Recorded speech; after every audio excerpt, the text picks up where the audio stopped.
नमस्कार। मैं श्रीपाद बख्शी फिर हाजिर हूँ आपके सामने पानी सी जिंदगी से एक मोती लेकर। आज का विषय हम सभी से संबंधित है। आशा करता हूँ आप इसे पसंद करेंगे। किसी भी बड़े या छोटे शहर में दो दृश्य बड़े आम हैं। किसी स्कूल से आ और जा रहे बच्चे और किसी कोचिंग क्लास से आ रहे और जा रहे बच्चे।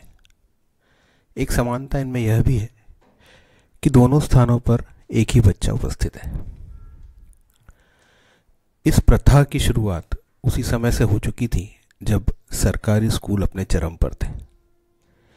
तिमाही या छमाही परीक्षा का परिणाम यह रुझान दे देता था कि किस विषय में शिक्षक या छात्र को अधिक मेहनत करने की आवश्यकता है।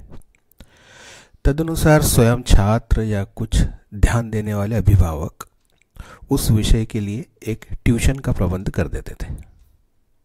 कई बार ट्यूशन भी वही शिक्षक पढ़ाता था जो स्कूल में भी वही विषय पढ़ा रहा हो। यहाँ यह सोच काम करती थी कि इस बात का सकारात्मक प्रभाव वार्षिक परीक्षा के परिणाम पर पड़ेगा। आज 40-45 वर्ष की अधिक उम्र के कई लोग हमें मिल जाएंगे जिनकी संपूर्ण शिक्षा सरकारी स्कूल, कॉलेज और छोटी मोटी ट्यूशन के माध्यम से पूर्ण हो गई। इस समय स्कूल, कॉलेज या ट्यूशन में फीस के रूप में किया जाने वाले खर्च दूसरे खर्चों के कंपैरिजन में, जैसे किताबें, यूनिफॉर्म, आना जाना इत्यादि, उसमें नगण्य था, ना के बराबर। हालांकि कई अभिभावक उस समय वह खर्चा भी करने में अपने आप को असमर्थ पाते थे। इसी समय में सरकारी स्कूलों के अलावा कुछ नामी स्कूल भी हुआ करते थे जिनमें सक्षम लोगों के बच्चे पढ़ा करते थे और वे सही में उच्च गुणवत्ता के स्कूल भी हुआ करते थे।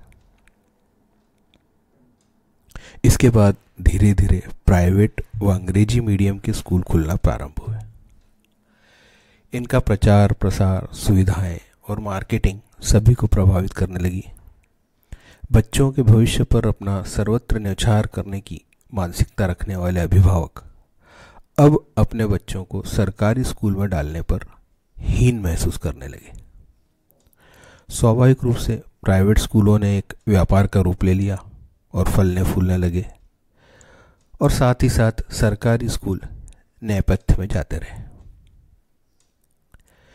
कम से और कम होते बच्चे, सरकारी तंत्र में आवश्यक बदलावों की कमी, शिक्षकों का गैर शैक्षणिक कार्यों के लिए किया जाने वाला दोहन इस सरकारी तंत्र को पूर्णतः निगल गया। अब यह भी अनुमान लगाए जा रहे हैं कि यह संपूर्ण सरकारी स्कूली तंत्र, जिसमें बेहिसाब जमीन, भवन व अन्य सुविधाएं आज भी उपलब्ध हैं, किसी एक या कई औद्योगिक घरानों के पास चले जाएंगे। वह शिक्षा के क्षेत्र से सरकारी जिम्मेदारियों की इतिश्री हो जाएगी। जिस बात पर हमने यह चर्चा आरंभ की थी, यदि वहीं वापस आए तो इस सवाल का जवाब नहीं मिलता कि अब प्राइवेट स्कूलों में हर मद पर इतना अधिक खर्च करने के बाद भी अमूमन हर विषय में बच्चे को उतना ही खर्च कर कोचिंग क्लास जाने की आवश्यकता क्यों है? क्या यह माना जाए कि स्कूल सिर्फ सर्टिफिकेट प्राप्त करने के लिए है और कोचिंग क्लास पढ़ाने व भविष्य निर्माण के लिए है? यदि ऐसा है तो वो बच्चे क्या करें जो आज कोचिंग के खर्चे को नहीं उठा सकते? यह तो एकदम स्पष्ट है कि स्कूल की पढ़ाई से बच्चा किसी उच्च शिक्षा क्षेत्र में दाखिल के लिए तैयार नहीं हो रहा। या तो उन परीक्षा पद्धतियों को बदलिए या स्कूली शिक्षा को बदलिए। ऐसी व्यवस्था बहुत जरूरी है जहां सरस्वती जी के माध्यम से लक्ष्मी जी आए, ना कि लक्ष्मी जी के माध्यम से सरस्वती। जय हो।